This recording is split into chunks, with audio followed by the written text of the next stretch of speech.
O tema dessa mensagem hoje é graça do Egito ao Sinai.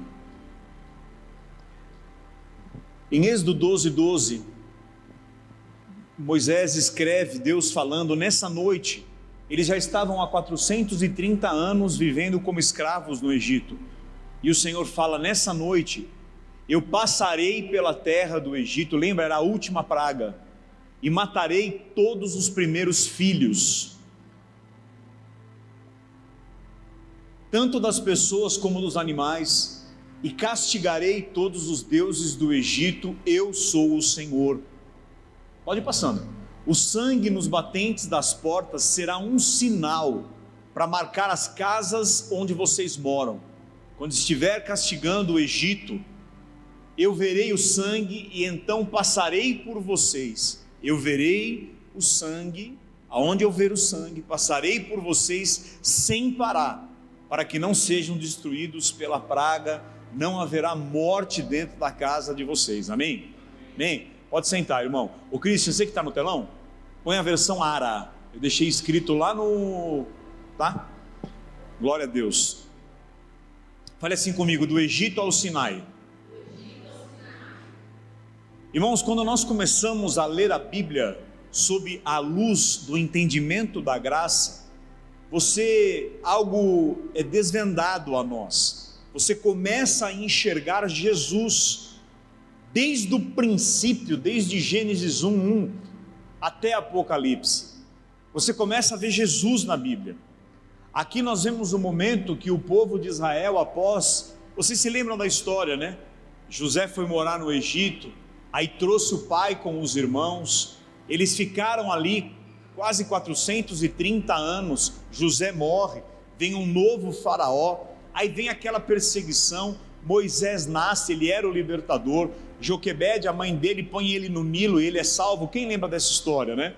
E Moisés cresce, 80 anos se passam depois que ele nasceu, e com 80 anos de idade ele vê Deus na sarça, no Monte Horebe, e Deus fala para ele, vai lá no faraó, eu estou te levantando para ser o libertador desses 430 anos de sofrimento e escravidão. Moisés vai até o faraó, aí faraó liberava, o coração endurecia, e Deus começa a liberar as pragas, e aqui que nós lemos agora, era a última praga, a 10ª praga, e com essa, Deus libertaria o povo da escravidão do Egito.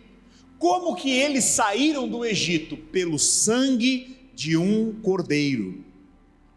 Isso também nos fala sobre Cristo, porque Ele nos tirou do Egito, que é o mundo, a escravidão, a desgraça que a gente vivia e do mundo que jaz no maligno. Quem nos tirou do Egito e nos libertou e nos deu a salvação? O Cordeiro também, o sangue do Cordeiro. Assim como o sangue do Cordeiro foi colocado nas portas, e por causa do sangue eles saíram do Egito, Jesus é o Cordeiro de Deus, e pelo sangue dele, ele também nos livrou do Egito. Agora veja, irmãos, imagine que aqui está o Egito, 430 anos, e lá está a promessa. Eles tinham um deserto no meio do caminho, preste bem atenção aqui, e eles saem do Egito nessa última praga, eles passam, o primeiro grande milagre é o Mar Vermelho que se abre, e aí eles vão caminhando pelo deserto, até chegar num monte chamado Monte Sinai. Fale comigo, Sinai. Algo acontece no Sinai que muda a história de tudo, de Deus, a história espiritual. Um evento muito importante vai acontecer no Sinai, vocês já sabem o que é, mas eu quero te dizer que nessa travessia, aonde o cordeiro, o sangue, o faraó libera, eles saem do Egito, passam o Mar Vermelho. Eu não sei, acho que o pastor Pedro, que é o nosso expert aqui da Bíblia, pode nos ajudar. Pedro, quanto tempo levou ali da saída do Egito até eles chegarem no Sinai? Eu não sei se foram meses ou semanas, mas pelo menos algumas semanas. Mas nessa travessia do Egito até o Sinai, eles pecavam, murmuravam, reclamavam, falavam contra Deus, contra Moisés, e todas as vezes que eles faziam isso, Deus mandava um milagre, Deus mandava um livramento. Engraçado, porque o pecado e a murmuração e a reclamação e tudo que eles faziam de errado, até contra a autoridade de Moisés e até contra Deus eles falavam. Parece que Deus respondia com um livramento, com amor, com carinho, com um milagre, com prosperidade. Por exemplo, aqui em Êxodo capítulo 15, versículo 23, você vai ver uma grande murmuração porque eles não tinham água. Christian, Êxodo 15, 23, então chegaram a um lugar chamado Mara, porém não puderam beber a água porque era amarga, por isso aquele lugar era chamado de Mara. O povo, fala comigo assim, reclamou. Irmão, reclamar é uma bênção, porque clamar é um clamor. Clamor. Quando você reclama, você está clamando dobradamente para que aquilo venha sobre a tua vida. Não reclame da sua esposa, não reclame das coisas ruins, só agradece, em tudo dai graças. O povo reclamou, murmurou com Moisés e perguntou, Cris, não está na versão ARA, eu vou pedir uma ajuda para alguém que pode me ajudar ali com a Bíblia, eu preciso da versão ARA. O povo reclamou, vamos terminar de ler pelo menos aqui, ó. O povo reclamou com Moisés e perguntou, o que vamos beber? Pode passar. Então Moisés em voz alta pediu socorro a Deus, e o Senhor lhe mostrou um pedaço de madeira. Moisés jogou a madeira na água, pode passar, Christian, e a água ficou boa de beber. Foi nesse lugar que Deus lhe deu leis aos israelitas e ali os pôs. Não, essa não é a ARA, eu asseguro que não é essa versão, eu preciso da ARA. Aí nos próximos versículos, pessoal, olha só. Então esse é um exemplo, tiveram vários outros exemplos que eles murmuram, que eles reclamam, e Deus respondia com milagres. Preste atenção nisso no que eu vou te dizer. O que os governava nesse tempo, do Egito até chegar no Sinai? Aqui eles não chegaram no Sinai ainda. Você vai ver que no Sinai algo muda. No Sinai o tom de Deus muda com eles, e eles mudam com Deus, algo acontece. Mas o que os governava nesse período, por incrível que pareça, Jesus não tinha nascido, óbvio, ainda nem crucificado, nós estamos falando do Egito até o Sinai, eles viviam debaixo de pura graça, pecavam, murmuravam, mas eles tinham mesmo assim a bondade de Deus, porque mesmo andando em reclamação, em murmuração, o que eles recebiam de Deus não era condenação, mas era amor e milagre. Vamos em 2 Timóteo, capítulo 1, versículo 9. Eu acabei de te falar que o que governava eles nesse tempo era a graça. Mas, Leandro, a graça não veio só com Jesus após a ressurreição? A manifestação da graça sim, mas ela já existia, que nos salvou e nos chamou com santa vocação, não segundo as nossas obras, mas conforme a sua própria determinação e graça que nos foi dada em Cristo Jesus antes dos tempos eternos. Então, irmão, a graça não começou a se manifestar, na verdade, a era da graça começa após a ressurreição, mas ela já existia antes dos tempos eternos. Então, na verdade, a graça ela já era um plano de Deus antes de criar o mundo no Gênesis. Deus já tinha, antes dos tempos eternos, preparado a graça. Então, enquanto eles andavam e murmuravam e reclamavam, isso antes do Sinai, eles tinham graça. Mas como assim, se Jesus não tinha vindo ainda, se a graça que começou após a ressurreição não estava ainda governando na terra? Você vai ver que até Abraão, Paulo fala que Deus pregou o evangelho para Abraão lá atrás. O evangelho são as boas novas, é a graça, é o favor imerecido, é a salvação por Cristo. Fale assim: Deus pregou o evangelho a Abraão. Olha que coisa maluca, irmão. Abraão viveu 100% na graça. Se você estudar Abraão, tanto que ele foi lá, chegou no Abimeleque, mentiu que a esposa dele era esposa e falou que era irmã. O Abimeleque, ela era linda, Sara tomou para ela. Quando ele foi possuir Sara, Deus deu um sonho e falou: não toca nela porque ela tem marido. E é por isso que todas as suas coisas estão estéreis, Abimeleque, as mulheres e as fêmeas dos animais. Abimeleque falou: Senhor, mas ele me disse que era irmã dele. Mas não, Deus falou para Abimeleque: ela é esposa, devolve ela para ele. Abraão mentiu. Amém, irmão? E o diabo é o pai da mentira. Quando Abimeleque devolve a mulher e fala: cara, você é louco que você mentiu para mim. Aí Deus fala assim para Abimeleque: só tem uma maneira de as suas mulheres que ficaram estéreis por causa disso que você fez, seus animais voltaram da cria. Pede para o mentiroso Abraão orar por você. Então, mesmo no erro, no pecado, Abraão, ele vivia uma graça. Deus não condenou Abraão. Então, assim, perceba que a graça vigorava, agia nesse povo. Porém, quando eles chegam no Monte Sinai, tudo muda. Tudo muda. Houve uma troca de aliança e a origem é Êxodo 19:8. Em Êxodo 19, versículo 8, eles se gabam de Cristo. Então o povo respondeu a uma, vamos ler juntos? Tudo o que o Senhor falou, faremos. E Moisés relatou ao Senhor as palavras, vamos ler de novo. Então o povo respondeu a uma, tudo o que o Senhor falou. Isso aqui era uma arrogância. Pode mandar, Deus, o que você falar, a gente consegue obedecer. Nós não queremos mais andar segundo a tua bondade, segundo a tua misericórdia. Nós queremos agir segundo a nossa performance, segundo o nosso poder. Existe no hebraico aqui um tom de arrogância, de orgulho. É tipo assim, ó, Deus, manda que nós somos bons, a gente consegue fazer, pode mandar lei, não nos trate mais segundo a tua bondade e misericórdia, mas agora comece a nos tratar segundo a nossa performance e a nossa obediência.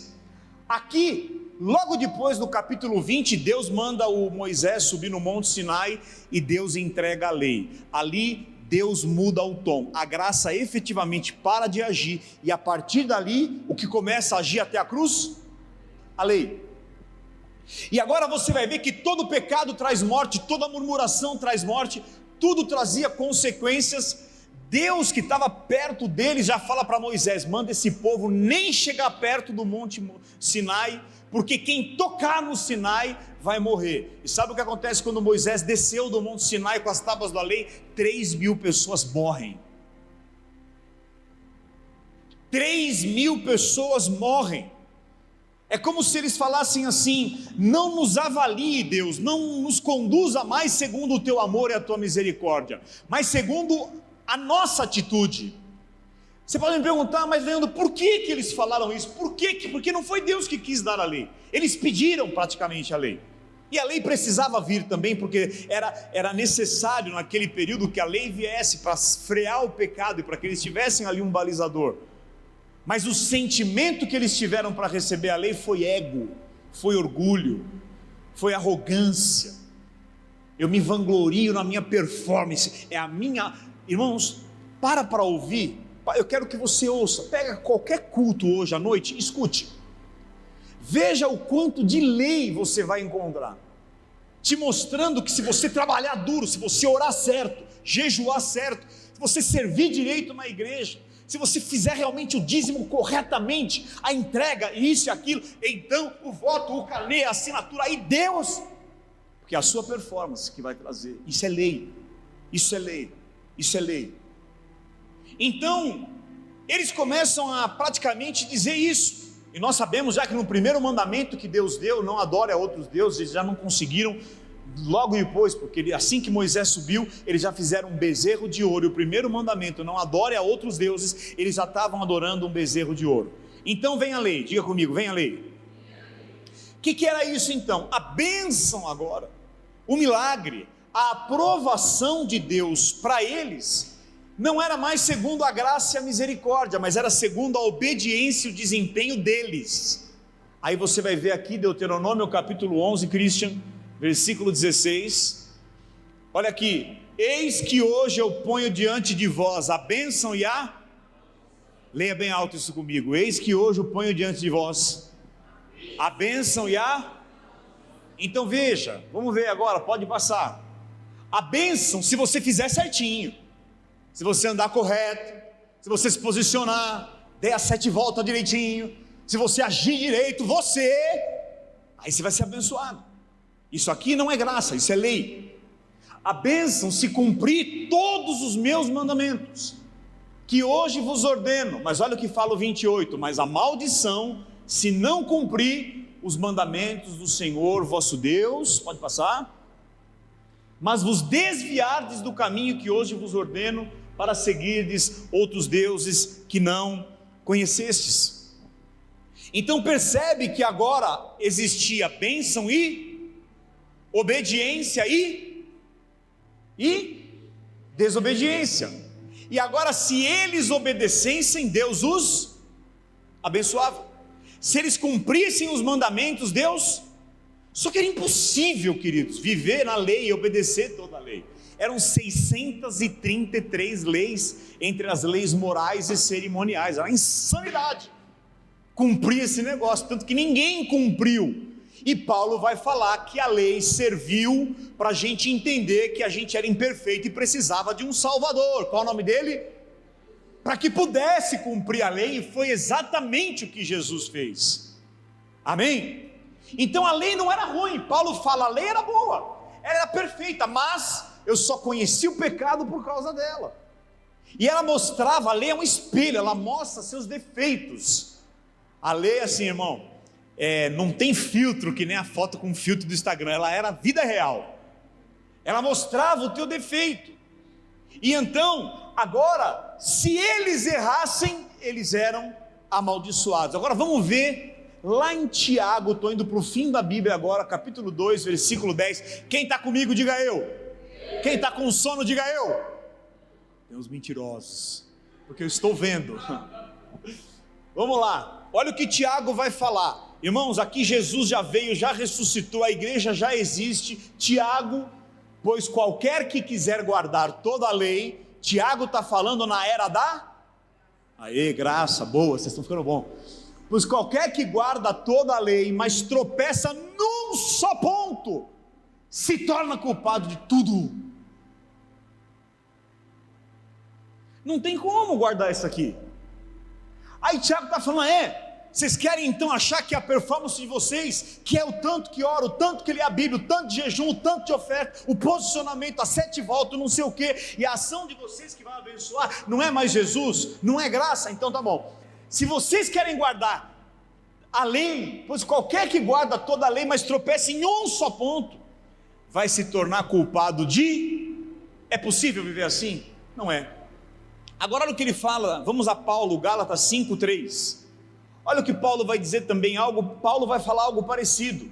De novo, testifico a todo homem, que se você se deixar circuncidar, que agora era algo determinado aos judeus para aquela época, não era mais algo da graça, você é obrigado a guardar toda a lei. Então, se você quer guardar toda a lei e errar num ponto, você é culpado de todos. E se você quiser agir em um ponto, você tem que cumprir todos. Então assim, irmãos, não tinha como. Perceba que antes da lei, então, do Egito ao Sinai, ninguém morria por causa de um pecado ou murmuração. O pecado já existia na terra, mas ele não trazia morte, porque a lei não havia sido dada. Quando a lei vem, e ela age ainda hoje, em milhares de lugares, quando a lei vem, tudo o que eles faziam agora existia uma consequência, tanto que, olha o que Paulo vai dizer sobre a lei e a graça, 2 Coríntios 3, versículos de 7 a 9, e se o ministério da morte gravado com letras em pedras, para aqui, o que foi gravado com letras em pedras? Quem recebeu 2 pedras com algo escrito que Deus escreveu? A lei, Moisés recebeu, e a lei? Paulo vai chamar a lei de ministério da morte. Então Paulo diz, se o ministério, mas ele vai falar que tem glória nesse ministério. Se o ministério da morte, gravado com letras em pedra, se revestiu de glória, tem glória. Você vai ver cura, você vai ver milagre, você vai ver mover, só que superior glória é a da graça. A glória, a graça é superior. Aliás, Paulo fala que a lei é para meninos e a graça é para maduros. Sabe por que você está aqui? Porque você amadureceu na fé. Você pode estar, você estava há 40, 30 anos na lei, ou como eu, 20 e poucos anos. Você está aqui porque você amadureceu e Deus dá a graça para maduros. Se o ministério lá se revestiu de glória, pode passar, filho, a ponto dos filhos de Israel não poderem olhar para a face de Moisés por causa da glória do seu rosto, ainda que ela fosse indo embora, pode ir. Como não será de maior glória o ministério do Espírito? Agora aqui Paulo vai chamar um novo ministério, a nova aliança, a graça de ministério do Espírito Santo. A lei, tudo que você vê lá no Antigo Testamento, e a lei dizia e mandamento, agora é Espírito, tudo que era mandamento no Antigo é o Espírito Santo no Novo. Quando eu falo na antiga lei e na nova aliança, antiga lei, os mandamentos, agora nova aliança da graça. Olha o que ele fala agora no 9, porque se o ministério da condenação, bom, agora ele chama a lei de condenação, ele vai dizer a lei foi morte, e agora ele chama os caras de ministério da condenação. Tem muita gente pregando condenação, tem muita gente pregando medo, arrependimento, julgamento, sim ou não, irmão? Se o ministério da condenação foi glória, em muito maior proporção será glorioso o ministério da... Agora ele chama a graça de ministério da justiça, porque nós somos a justiça de Deus em Cristo Jesus, porque não há mais nada que eu possa fazer para ser justificado, Ele fez tudo. Diga, Ele fez tudo. Fale de novo, Ele fez tudo. Ótimo. Agora um ser perfeito pega toda aquela lei, a cumpre 100%. Vamos ler Romanos 10:4. Porque o fim da lei é Cristo. Ela acabou. Ele cumpriu.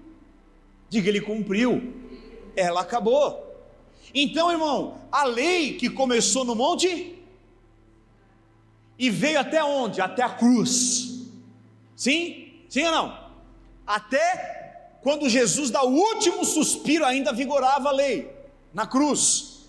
Aqui Paulo diz, o fim da lei é Cristo. Acabou. Acabou. Para a justiça de todo aquele que faz alguma coisa, não, que crê. Eu creio na graça, eu creio na prosperidade, eu creio na provisão, eu creio na cura, eu creio no meu perdão de todos os pecados, eu creio no Evangelho, eu creio em Jesus. Você só é justificado, você é qualificado, você é validado, não é mais por nada que você faça, é tudo por crer no que Ele fez. E Ele acabou com a lei, porque Ele cumpriu a lei. Você está entendendo? Porque o fim da lei é Cristo. Agora olha o que fala em Romanos 5,13.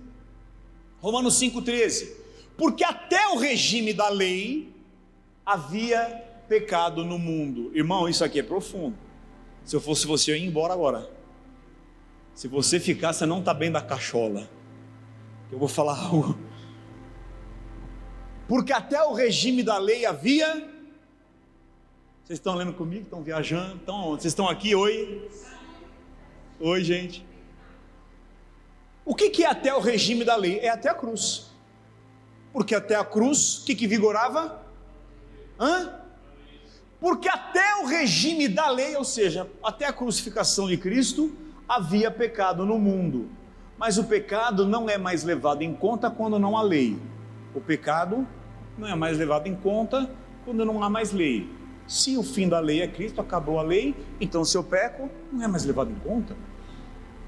É isso? Ou estou interpretando errado?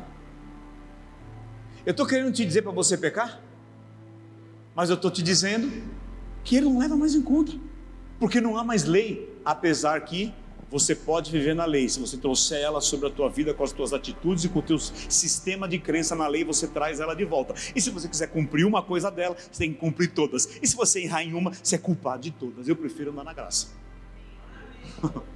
Vocês estão entendendo? Vocês estão entendendo?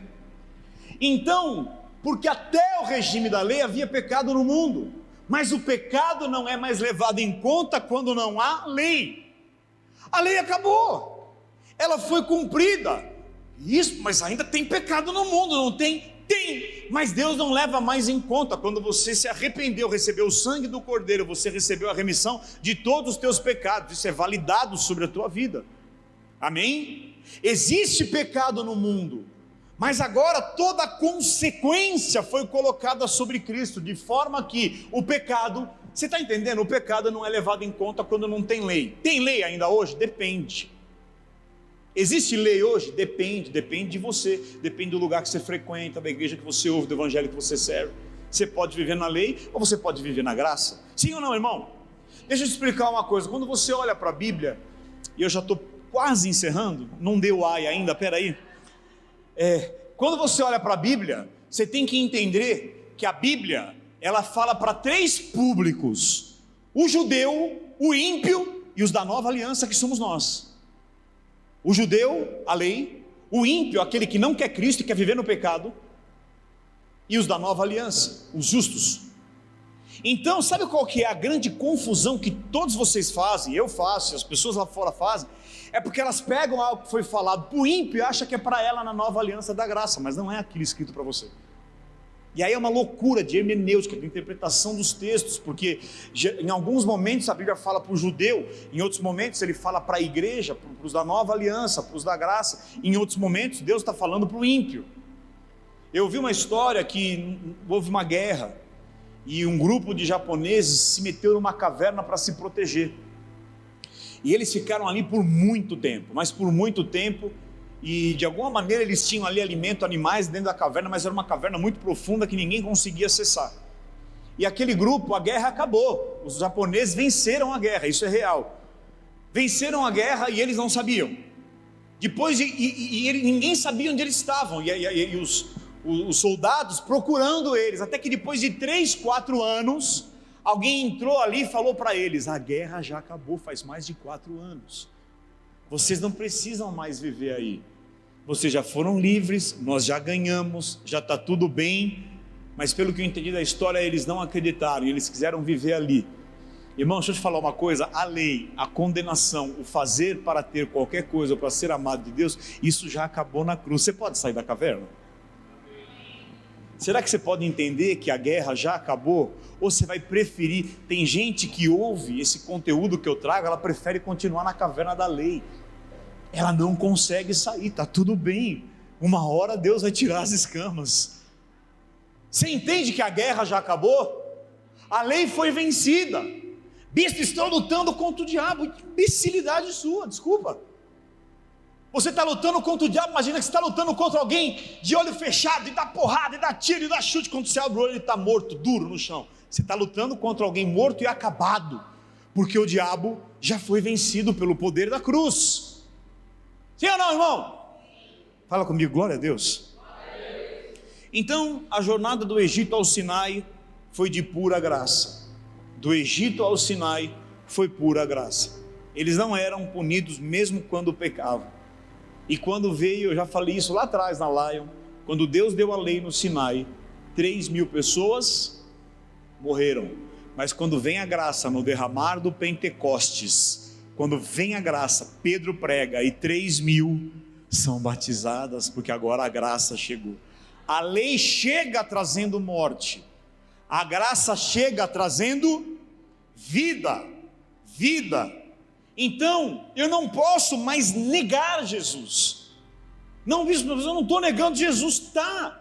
Quando eu me apego de volta à lei. Não, mas eu amo Jesus. Eu sei que você ama Jesus.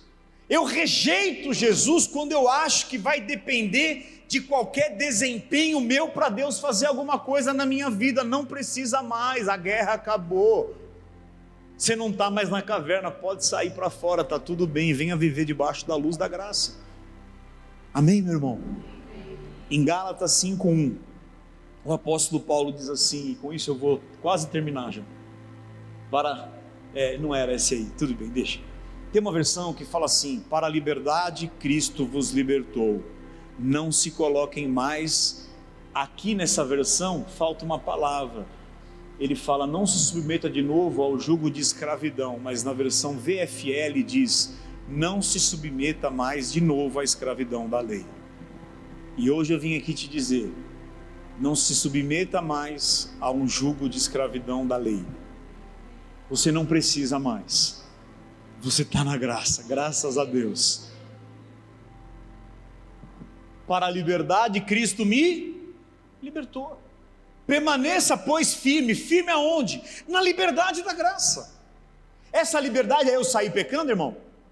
Veja, quando você nasceu de novo, ninguém precisa falar para você, fica triste porque você pecou. Não.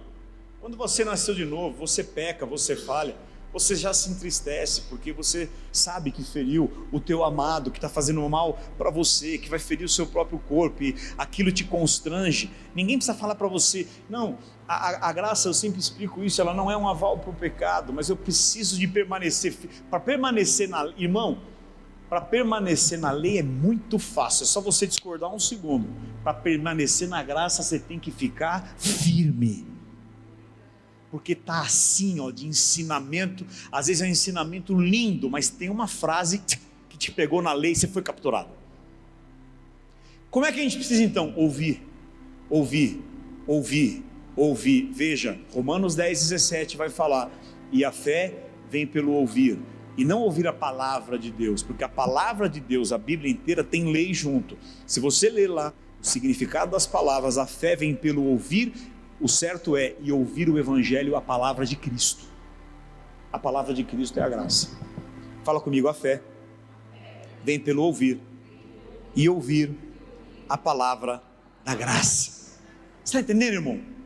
Então, o que a graça veio trazer? Ela veio mudar o significado.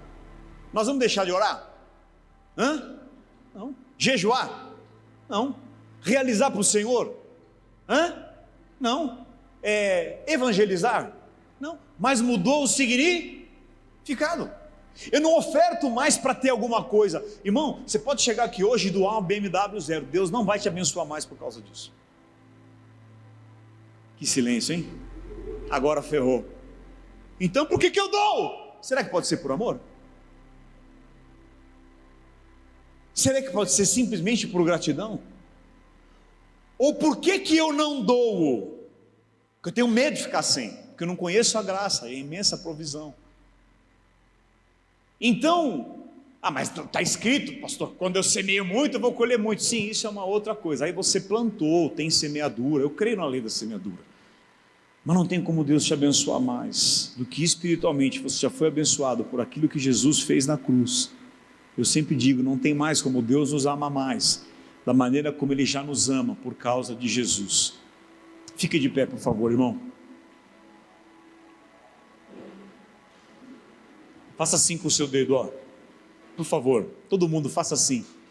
Diga assim: existe uma marca na minha vida que me faz saber que eu estou vivendo e ouvindo a graça. Fica assim. Tem uma marca na sua vida, agora eu vou falar. Tem uma marca na sua vida que você sabe que quando você ouve uma mensagem, ela é graça. Quando você ouve graça verdadeira, vai gerar um sentimento na sua vida chamado paz. Sempre que você ouvir uma mensagem que você se sente mal, sempre que você ouvir um culto que faz você chorar porque você se sente culpado, condenado ou pequeno ou em falta com Deus, você ouviu lei. E toda vez que você ouvir uma mensagem que parece meio insana, porque a graça é insana humanamente falando, mas Cacilda, gerou uma paz no meu coração, você ouviu graça. Então isso é o teste do leisômetro. Quando você ouve lei, alguma coisa não vai cair bem em você. Quando você ouve graça, vai gerar paz no seu coração. Talvez te disseram que a vida cristã era difícil, que você tinha que trabalhar duro, pagar o preço, fazer muito, orar incessantemente e ler muito a Bíblia para Deus se agradar de você. Eu vou te dizer que isso é uma mentira. Você não precisa fazer mais nada disso para Deus se agradar de você. A única coisa que você precisa fazer para Deus se agradar em você é crer em Jesus. e recebê-lo como toda graça, como toda fonte, como toda provisão, como toda cura, como todo trabalho, como todo sacrifício para você viver uma vida abundante, é só Jesus. Então, se você achar que você tem que fazer muito, querido, Deus não se agrada de nós porque a gente lê muito a Bíblia, ou ora muito, ou faz muito. Ele se agrada de nós porque é por causa de Jesus. E eu volto a dizer, vamos orar, vamos trabalhar, vamos, mas não é isso que nos qualifica. Levante sua mão e diga: eu sou totalmente qualificado. Fala isso crendo agora: eu sou totalmente qualificado. Agora feche os seus olhos e diga: eu sou totalmente qualificado por causa de Jesus, por causa de Jesus. Querido, você não precisa mais aprender o que você tem que fazer, os 7 passos, qual é a campanha que te qualifica para a prosperidade ou para aquilo que Cristo quer te dar. Não, você não precisa mais ouvir nada para te dizer o que você tem que fazer para se qualificar. Nele nós já somos qualificados para viver toda a sorte de bênçãos, é por intermédio de Jesus.